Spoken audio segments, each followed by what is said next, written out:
Um, Hello everyone, and greetings from Arusha, Tanzania, and thank you to everyone present from around the continent and out of the continent who has made time to join the Pan-African Lawyers Union for this virtual commemoration event on the Day of the Endangered Lawyer. Um, my name is Ruth Ogburekun, and I am the focal point for research and publications and the project lead for PALU's portfolio on independence of the legal profession.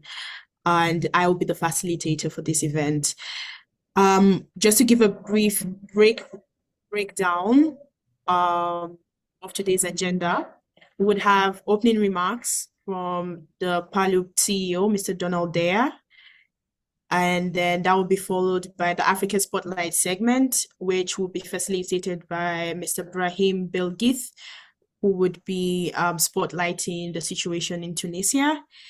And third, we would have remarks from the African Commission chairperson and the focal point for judicial independence in Africa, His Excellency Remy Ngoy Lumbu. Followed by that, we'll be having remarks from the UN Special Rapporteur on independence of judges and lawyers, Professor Meg Satterthwaite. And lastly, we would have closing remarks from Ms. Esther Naro to wrap up the event. So without further ado, I think we can proceed to Dawn for the opening remarks. Okay.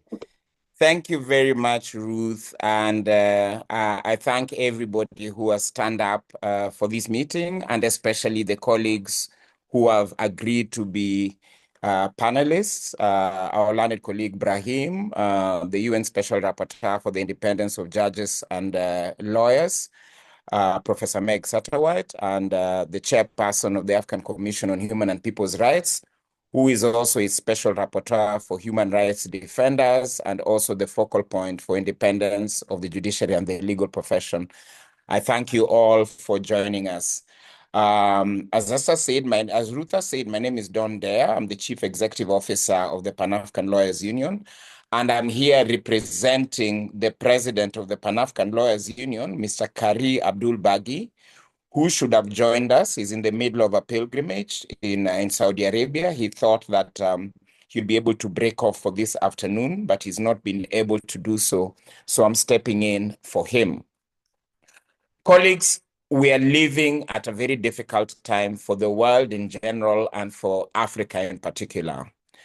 The era of aspirational liberal democracy with a huge emphasis on human and people's rights that we enjoyed literally from the fall of the Berlin Wall and around the turn of the millennium is ebbing. It is slowing down.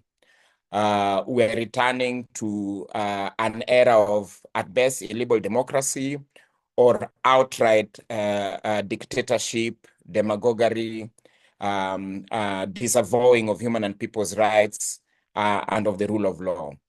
So it is a tough time, but tough times call for tough people. And I think that's why we're here. In the context of the African Union, for instance, in the period between l'Union africaine 2000 entre and 2000 et we saw a 2015. flourishing of Nós aspirations vimos fruir das aspirações para a democracia, الديمقراطية، سيادة القانون، حقوق الإنسان والشعوب، وتحولنا من منظمة الاتحاد a club for fighting for independence and for not troubling countries that had gotten independence, hence the principle or the practice at that time of non-interference inside domestic affairs. We transformed to the African Union with an aspiration to lead people to a life of dignity, free from want and with rights. So from the Constitutive Act of the African Union in 2002 to about 2015, it still continues, but much slowed down. At the continental level, we adopted over 20 legal instruments that touched on one aspect or the other of democracy, good governance, rule of law, human and people's rights, accountability, justice, anti-corruption, women's rights, children's rights, rights of the youth, and so on. And in 2013, we even adopted a 50-year roadmap, Agenda 2063, that heavily privileges democratic rule, rule of law, and so on. But we're seeing that ebbing now. And with that ebbing and bad governance, we are seeing a majority of the legal profession itself cowering under the weight of oppression. So we are finding less and less individual lawyers, law firms, bar associations, law societies willing to speak out articulately, courageously, and loudly enough, and willing to take other action, be it court action, parliamentary action, street action, and so on. So it is less. And therefore, the few that still speak out then become increasingly vulnerable because now they stick out. Speaking out makes you stick out. So we are seeing specific repression against individual lawyers and against law firms, and sometimes even against bar associations or lawyers who work in civil society for the work that they do representing clients, representing victims, individual victims or victim communities. We are quite aware that this is happening across the world, not just here. And when we do hear from the UN Special Rapporteur, our learned colleague, Professor Meg Satterwhite, she will speak to the priority for the year or the area of focus for the year, and then we'll discuss that. But this is happening also in Africa. To try and address this, among other things, PALU and other actors have been engaging the African Commission on the need to put a specific focus on independence of the judiciary and the legal profession. And the Commission has had us and has created a new special mechanism for that. And the Honorable Chairperson of the Commission, Professor Lumbu, will speak to that in a moment. Because he has added that on to his many, many responsibilities already. And we're very grateful to you for that, Professor Lumbu, but you'll be able to speak to that a bit more.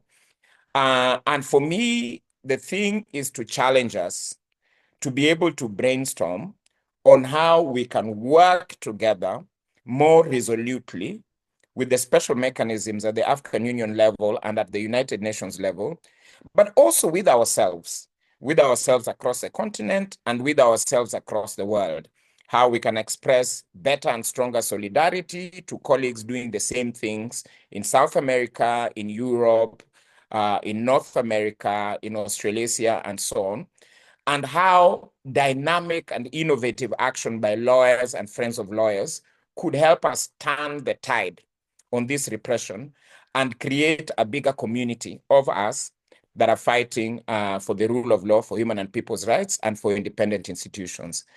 I would prefer that I leave it here and hand it back to Ruth so we can hear from our panelists and hopefully have enough time to also hear from you, our participants who have taken the time to join us. Thank you. Thank you very much, Don, for that. I think we can move on to the next item on the agenda, which is the Africa Spotlight segment. And particularly this segment, Don mentioned a little bit just now about solidarity, and, there's a lot of work to be done and there's a lot of challenges and lawyers, being endangered on the continent, outside of the continent. But for this event, we really wanted to highlight some of the cases that PALU and, our partners and other people on the continent have been working tirelessly on in the last year, or the last few years rather. And so today we are privileged to be joined by our colleague, Mr. Brahim Belgith, who is a practicing lawyer in Tunisia, and as well as the International Criminal Court, and who we've worked with in the last few years on the protection of lawyers. So I would let him present and speak, spotlight the situation in Tunisia, and I think I'll yield the microphone now to him. Monsieur, bienvenue.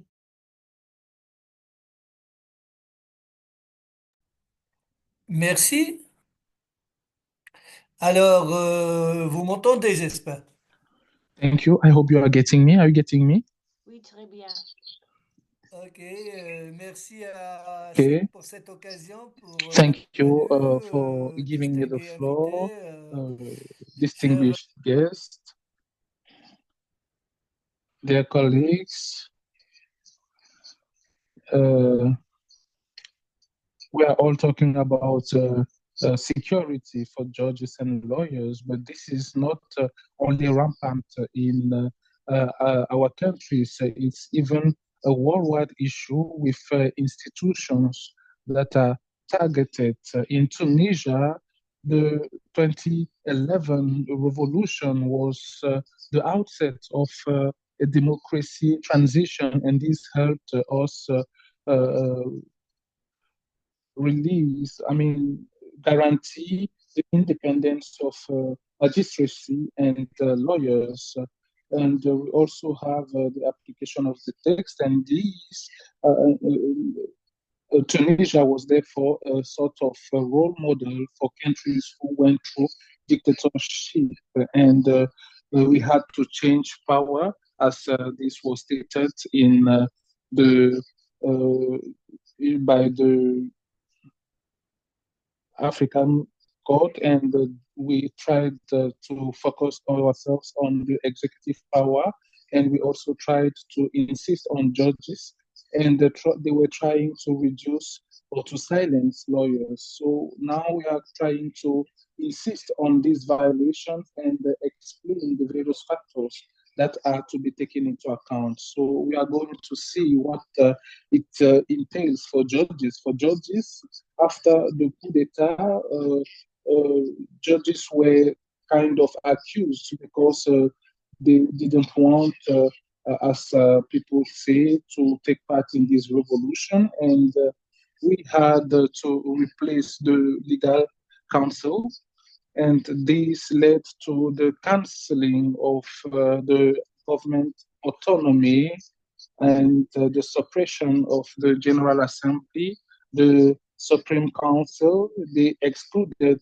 elected members such as lawyers, judges, just to name a few, and they tried to replace them by members directly elected or appointed by the President of the Republic. The 1st June, the President came back to modify or to edit the law and take the power to unilaterally revocate judges without any disciplinary procedure and without respecting the law, and they were not accepting any kind of defense or advocacy.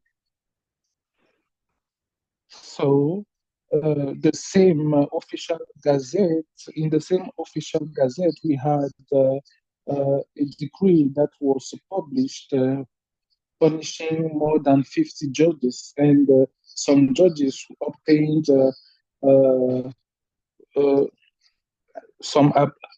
succeeded in appealing, but they were not helped because of all kinds of social vulnerabilities, especially after the presidential speech. So the fired judges tried to register in the Lawyers Association, as it is the case for judges who are being abused, but the association working with the government refused to accept their registration. So the Constitution of 2022, drafted by Mr. Assad Women, came back on the resolution and reduced the judicial or legal power. And that is what we saw in Tunisia. Since here now, the Supreme Council is no more functioning. Decisions related to judges are no more taken into account. The last disrespect was related to the electoral code, and the president refused to accept a decision coming from the most powerful jurisdictional organ and the people representatives drafted a law in order to submit it to the Tunis Court of Appeal, and this was made a couple of days before the vote. Organizations, international organizations were seized for that issue, but nothing was done.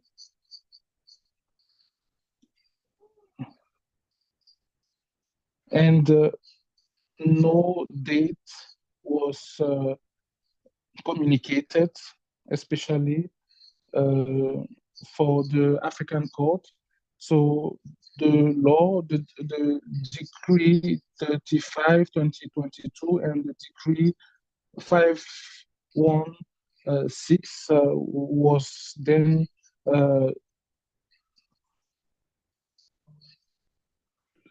taken into account. For lawyers, I mean, lawyers are more experienced normally as far as the fight against abuse of power is concerned.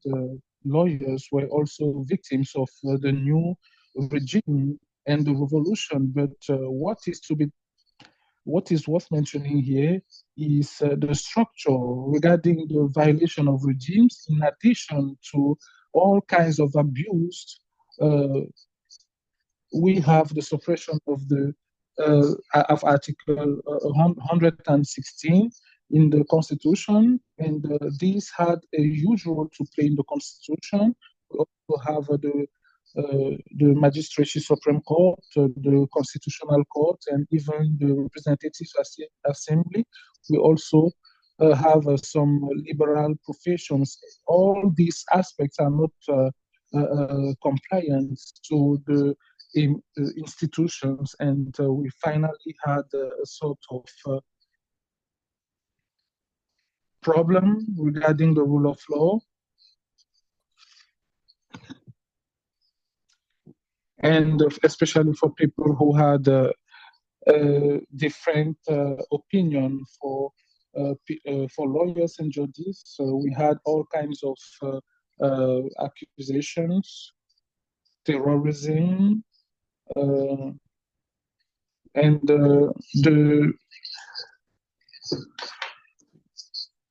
and some of these problems were even found in social media. So we had various lawyers, and the lack of transparency, human means, courts, etc., regarding the structural complicity, and this is new in the dictatorship in Tunisia.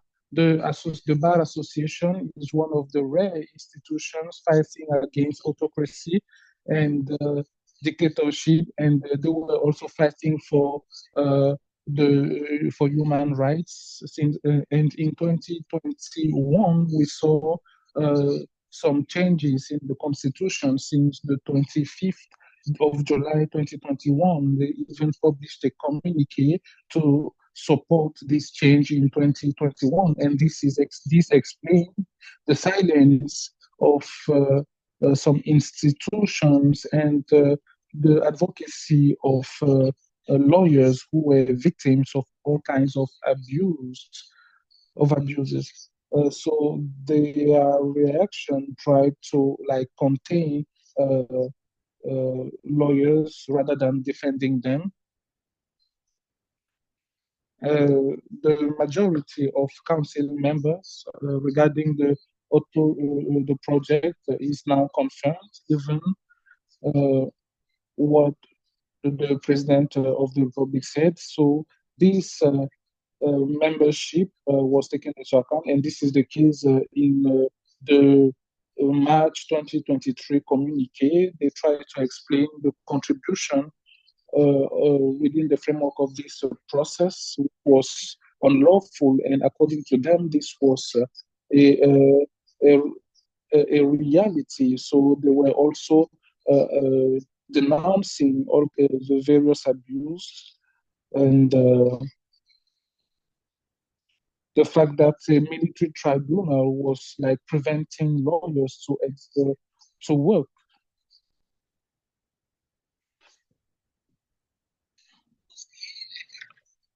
Regarding the various violations factors, and this will be the last part of my statement, it is important to say that lawyers and judges' independence should be a reality, and for it to be like considered as a reality, we should integrate or include all kinds of the various stakeholders, and this is what institutions from the UN are doing. Uh, they are fighting or striving for the independence of judges. You just have to have a look on a recent report that was published regarding elections. And it is also true that these violations are fostered by a number of organizations at the continental and international level in Tunisia, and also at the local level in Tunisia. So our guests are better placed to talk about it. But the lack of rule of law and the lack of rule of law affected the independence, and this is the independence of lawyers and judges, and this led to a huge negative impact on our institutions. So I seize the occasion to start to say that be it for judges or lawyers, we should insist on the adverse effect of the executive. This should not hide internal factors that legitimated the violations that were taken into account, and we have to go back to that time when magistrates and the lawyers couldn't do their mea culpa, the various representatives joined political alliances and were also influenced by some politicians and some interests. So the magistracy was not reformed, and this also had a huge impact. Judges contributed in that sad image in the development of corruption. Tunisia, it is worth mentioning that Tunisian lawyers and judges are also known for demonstrations, and they are even among the top five demonstrators in our country. And this didn't change in our country. We should not neglect the fact that authorities, since the independence of Tunisia, tried to seize some judges, and this process was not or has never been revised, and the security services note were also taken into account in their application. Regarding the Higher Institute of Magistracy, this was also a huge mean to control judges who don't have enough courage to change things. And this is also a very important factor. And as a matter of fact, the Minister of Justice is now trying to appoint judges thanks to service notes, given that the contestation of law is taken into account in Tunisia. Today, we can see that the Bar Association in Tunisia is no more. Is no more that powerful. Is no more important, and we should denounce that situation. We have the lack of transparency, of intervention, of people's intervention in the competitive exam of lawyers. We are lacking pedagogy and professionalism in the choice of our trainers. We also have some decisions that are to be made regarding representatives, people working for their own interest. We should fight also against corruption and promote discipline.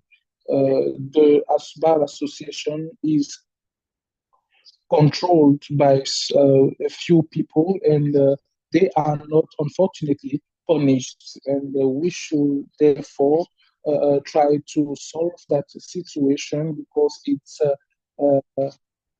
it is silencing, or it is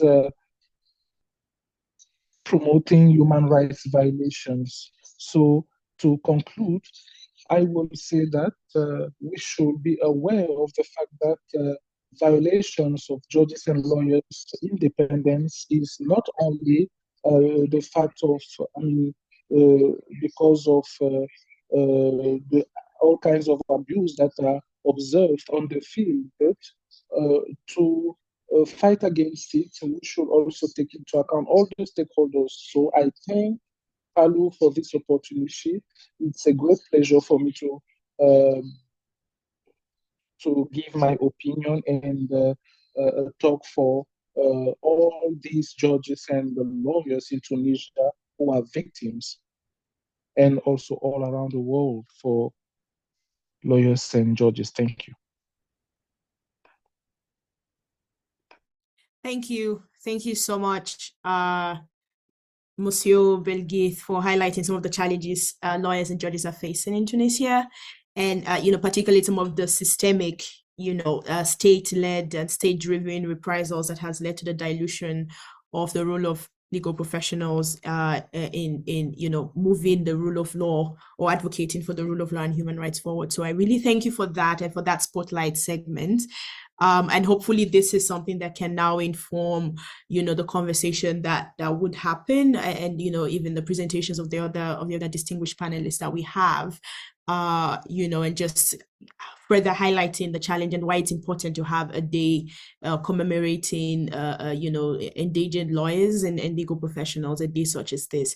So I think we can now move on to the next panelist, who we are lucky and privileged to be joined by the chairperson of the African Commission, who also, and I think Don highlighted this, has added to his many busy things, the mandate of the focal point for judicial independence in Africa.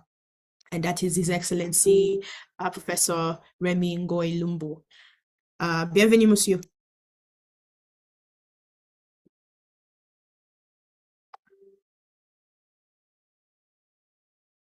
Vous m'entendez, j'espère.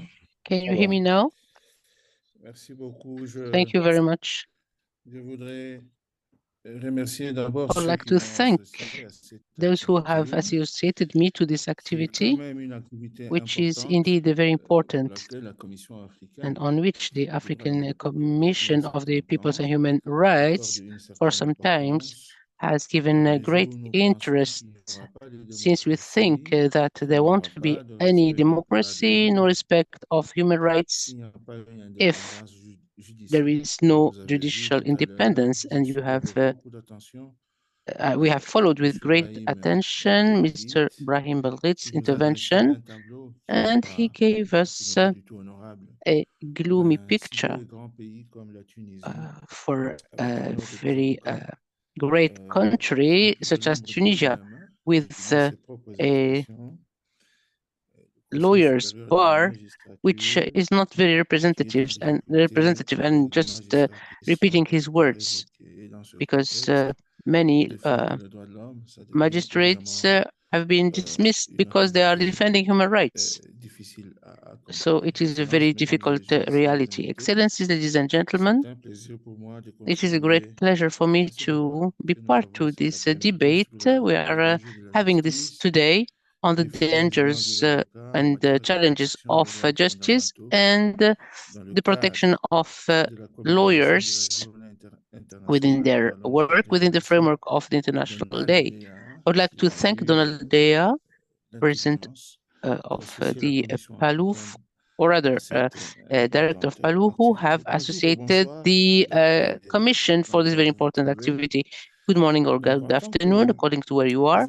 So as chair of the chair of the Commission and the rapporteur, special rapporteur, it is for me a great pleasure to take part to this webinar.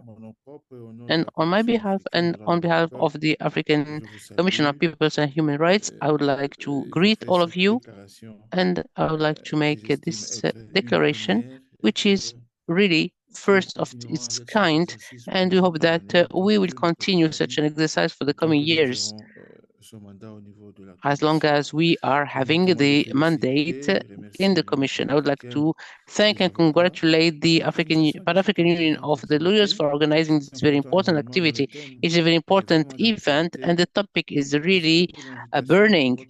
And thank you also for all the efforts made by your institutions and for the invitation sent to us. This day commemorates or is commemorated under the topic of justice threatened, highlight the challenges of lawyers when protecting the human rights. It is for us an opportunity to pay tribute to all the lawyers, all the defenders who relentlessly defend fundamental rights. This day can be used as a discussion and brainstorming platform between all the stakeholders we are and all the actors on the challenges prevailing. We have seen those in Tunisia and also the emerging challenges that threaten the integrity but also the independence of the profession of lawyers, and also to call for solutions that we can find to promote and protect the rights which are protected by the Charter of the People's and Human Rights and other relevant texts which have been signed by member states.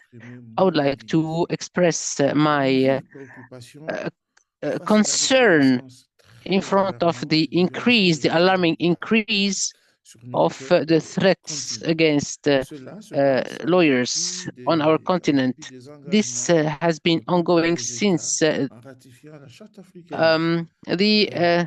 some time, and member states have ratified the Charter on People's and Human Rights and other instruments such as good governance and elections on the continent.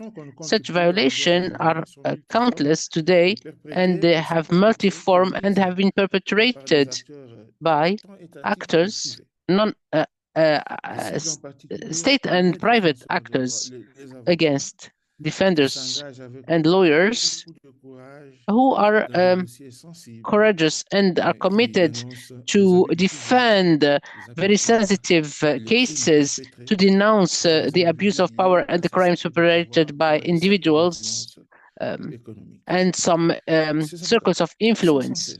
Such lawyers have to defend justice, but they are facing unacceptable threats as judicial actors, intimidation, physical violence, and also threats and attacks against their own lives, arrests and defamation campaigns aiming at tarnishing that reputation or to make them keep silent. So among such violations, we can quote some, which I have seen in many countries. The targeted assassinations, violence to physical integrity, torture, a very cruel torture, and human and degrading torture to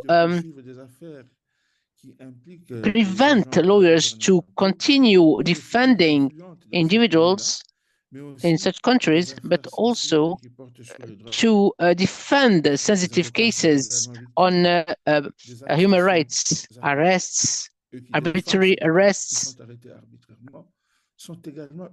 So lawyers are victims of such arbitrary arrests, and they are kept for a long period of time, illegally, for very extended periods, against these lawyers who are technicians of laws. We all know that these arrests and are arbitrary. Also, the attempts keeping them not exercise their duties. Also, there are some social media that follow them and follow all their acts, and they are reported so that they are for intimidated reasons and purposes. Public powers do not hesitate also to stigmatize lawyers and also to exercise social pressures. Ladies and gentlemen, distinguished guests, in the face of such situation, you should agree that it is a very alarming situation. As in my capacity as president of the ACHPR, and throughout the different mandates I have exercised, I have always placed the defense of human rights defenders at the highest level and among our priorities. We are currently preparing a declaration, the African Declaration on the promotion of the role of human and peoples and rights on the African continent. With God's help, we hope that this document will be ready by the end of this year. We will also we are undertaking again, in addition to such declaration, and in order to better protect the lawyers and magistrates, we undertake very concrete steps and actions. And allow me to quote some of the other actions within this time given to me. So, documentation of human rights violation. We continue to document cases where lawyers are threatened because of their work. So, will take the responsibility. Tell them us. Nous émettons également also, we issue communication and appeal letters for some cases or cases that request very quick reaction where we cannot wait. So we have to be, our attention could be called, because the government sometimes do not listen even to the mechanisms they have themselves put in place. So to refer to us through diplomatic channels so that we can assist such lawyers. It is a necessity which should be underlined. So also we think, and the Commission, as I said before, the Commission will, if need be, if one day we have to create another special mechanism, even if it is for a short period of time, because we have to create also short-term special mechanism, like 6 months, 1 year, especially dedicated to lawyers and magistrates to ensure judicial independence. This is something we can propose to the African Commission. So in addition to permanent mechanism, we should have a short-term mechanism to have very precise action and bring more clarity in defending the lawyers. So we, if the, of course, if the permanent mechanism cannot play its role, and we should not also hesitate to create a jurisprudence or to issue an independence of judiciary jurisdiction. So we should create and establish such a jurisdiction. I would like to encourage you to do so and to also resort to the judiciary, when lawyers and magistrates are facing difficulties. This will enable at national level to have a jurisdiction, and also maybe in the future in the ACHPR, this can also be useful in other countries. So we should not forget to use the way of litigation to address this issue. I also would like to underline that promotion and academic visits should be undertaken, and during such visit we have talked about this topic. If, for example, we have an academic visit in Tunisia, and I would like to thank my brother Ibrahim, of course, we will talk with the Minister of Justice and we will recall such cases. We did it in the past, but we should also continue doing it for these new cases. Also, we should not hesitate to propose guidelines and suggest recommendations, guidelines, to have model laws, soft laws, that will enable us to propose such models to different states and enable them to vote for specific laws to protect such lawyers and defenders. Together, we can continue working on sensitization activities and capacity building activities for lawyers to create solidarity between professionals. And this will be like a security line when a lawyer is victim of harassment. So the other lawyers should get together and try to protect him and guarantee that his rights will be respected. In order not to dwell on such issue, I would like to indicate that as ACHPR, I would like to underline this, during this International Day, we should think about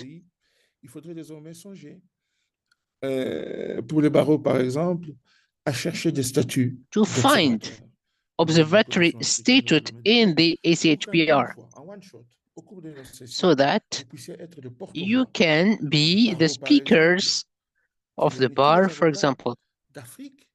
For example, the Pan-African bar can seek for an observer statute and therefore be able to join the sessions of the ACHPR and speak on the situation of lawyers on the continent.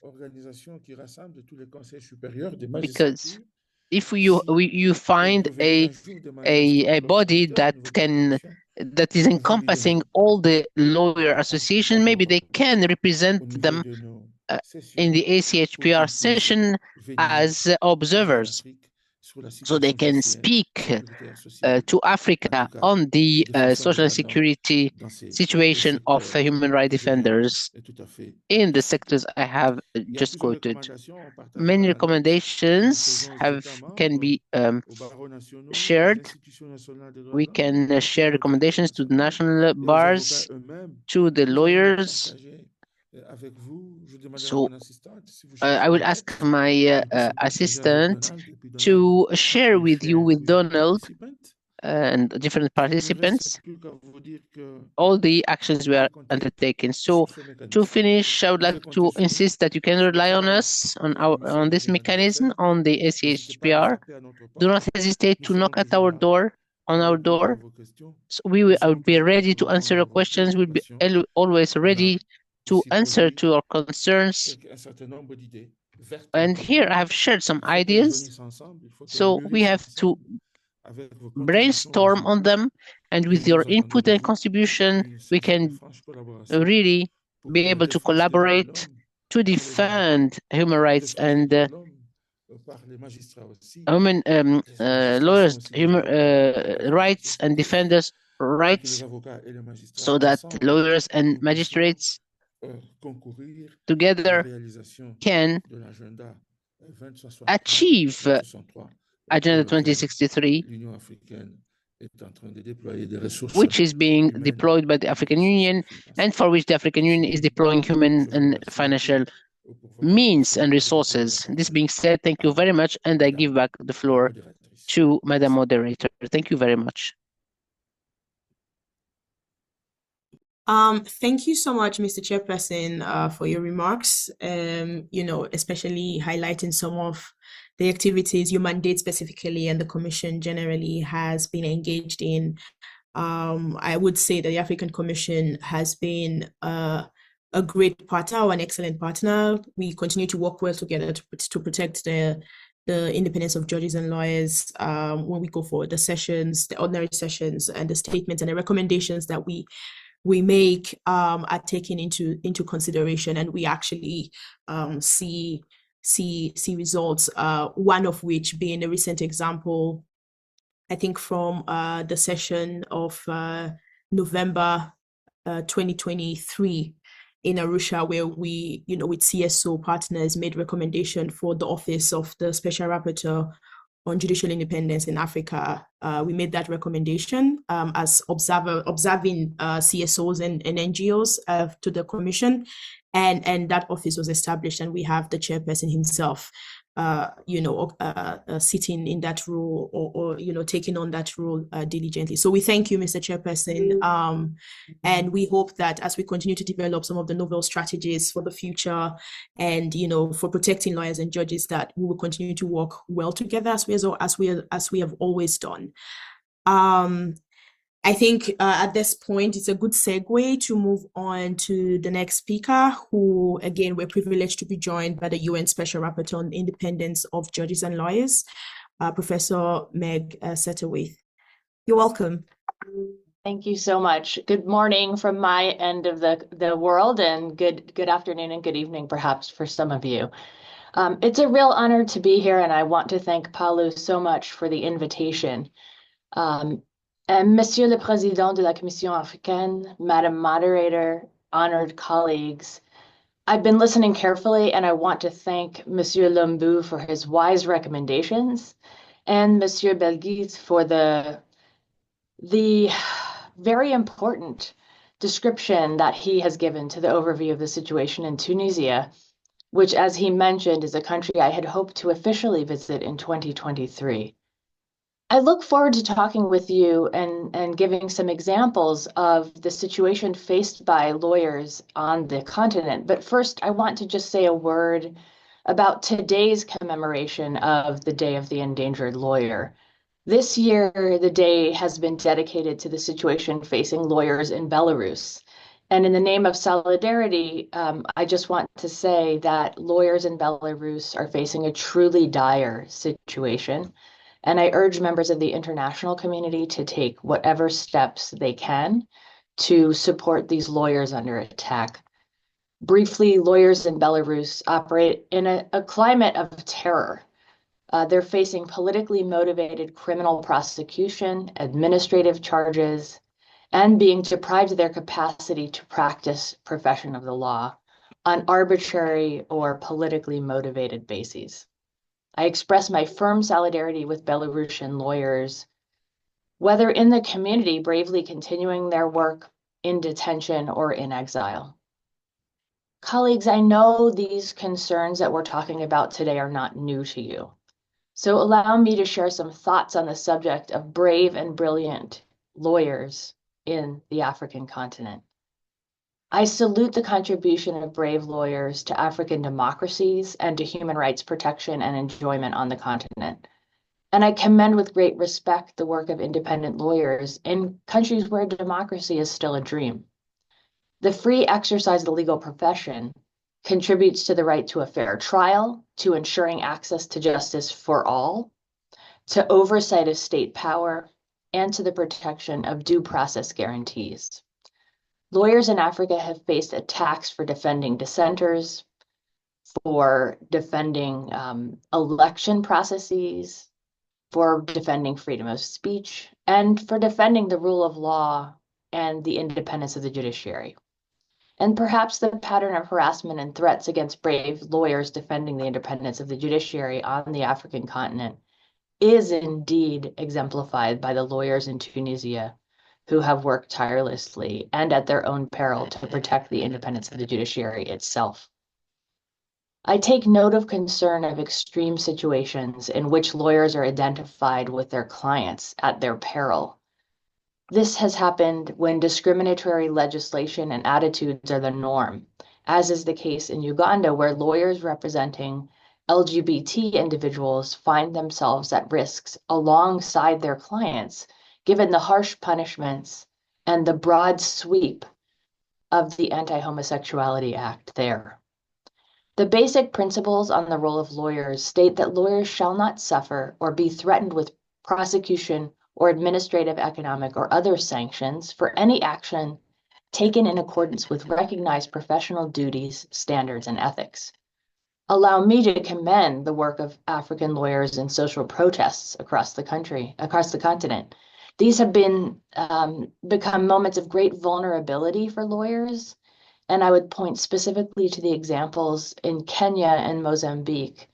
As lawyers seek to protect their clients' right to freedom of expression and freedom of assembly, they are often identified with their clients and have been detained or worse in these contexts. Freedom of expression for lawyers is also at risk. I note that in Equatorial Guinea, a lawyer faced disciplinary sanctions for speaking about the judiciary itself. And in Tanzania, a lawyer is facing a professional ethics procedure initiated by the Attorney General against him for speaking on natural resources governance. The government is also seeking to have him removed by court order from the role of advocates. More concerning yet is the case of lawyers Sonia Damani and Mehdi Zagrouba in Tunisia. Ms. Damani was violently detained, and many would have seen the videos that circulated on the internet about this. She was violently detained at the Bar Association's premises themselves and has been deprived of her freedom for her comments during a radio interview in which she shared her opinions. The same goes for Mehdi Zagrouba, who protested in her favor and has suffered ill treatment and detention for speaking out in support of Ms. Damani. The chilling effect that threats and proceedings against lawyers may have on other lawyers itself constitutes interference with the free exercise of the legal profession. Seeing their colleagues unfairly punished or attacked, many become concerned about exercising their right to freedom of expression or zealously representing their clients in a situation of peril. The amendment of legislation that makes it harder for advocates to do their work also amounts to interference with the legal profession and threatens the right to a fair trial. In some cases, lawyers are targeted for their human rights work. For example, in Egypt, where terrorism charges were brought and arrest warrants issued against 2 Egyptian human rights lawyers, or in Zimbabwe, when lawyers who are defending human rights defenders are directly targeted. Many lawyers who work on international human rights advocacy activities and assist victims of violations to avail themselves of procedures established under the auspices of the United Nations for the protection of human rights undertake their work knowing it poses a risk to them. This situation is especially serious when this harassment threatens lawyers' lives. In Sudan, Mr. Montasser Abdullah offers legal assistance to survivors of gender-based violence and delivers legal support to survivors of these crimes. For this work, he was recently arrested, sentenced, and detained. And I want to recall here and honor the memory and legacy of Mr. Thulani Maseko, who, as you know well, was a prominent human rights defender and lawyer, a senior member of Lawyers for Human Rights Swaziland, and a founding member of the Southern Africa Defenders Human Rights Network. He contributed to the promotion of justice and human rights in Eswatini and in the Southern African region more broadly. And yet 2 years ago, on January 21st, 2023, Mr. Maseko was assassinated in front of his family. To this day, there's been little progress in the investigation to find those responsible. The undue interference and restriction placed on the legal profession in any country may open the door to systematic violations of the right to a fair trial and equality for everyone. By restricting lawyers, by threatening them, and by punishing them for fulfilling their legal duties to their clients, states create an environment of fear around the handling of cases that could be seen as controversial or which might risk the ire of the powerful. Some clients, especially human rights defenders and opposition figures, may therefore be deprived of independent legal representation when fear prevents them from being represented.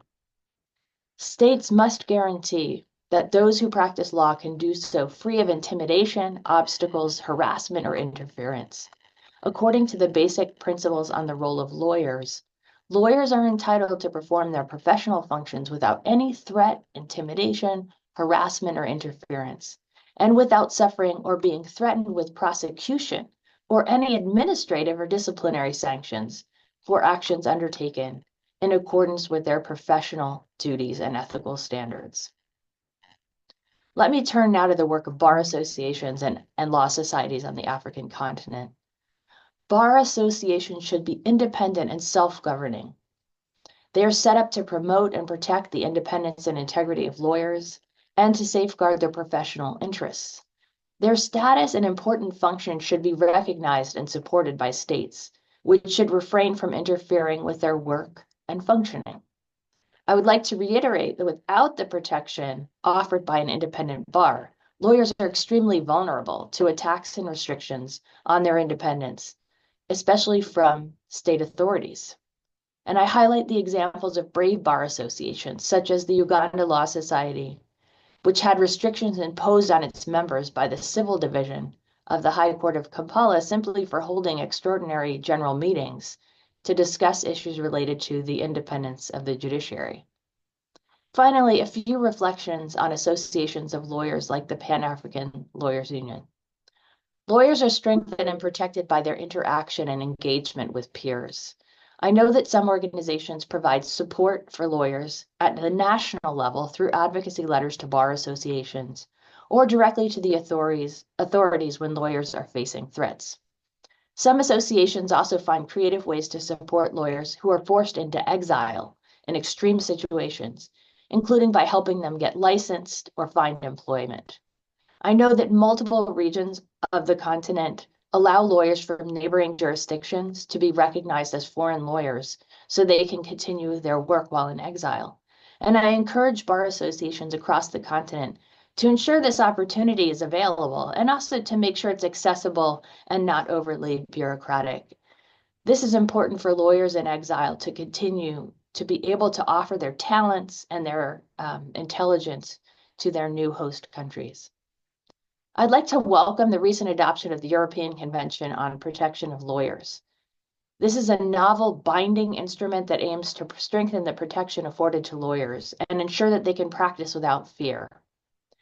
Once this convention opens for signature, I would suggest that we discuss ways to encourage governments on the African continent to sign, because ratification will not be limited to countries within the Council of Europe. It can become really an international and universal mechanism if we push for it. Above all, I want to say how inspired I am by the brilliant efforts of PALU, of African bar associations, and of those individual lawyers who work in difficult situations, facing danger and continuing their work nonetheless. I call on all lawyers' associations to continue to be active and ever creative in their efforts to support the legal profession.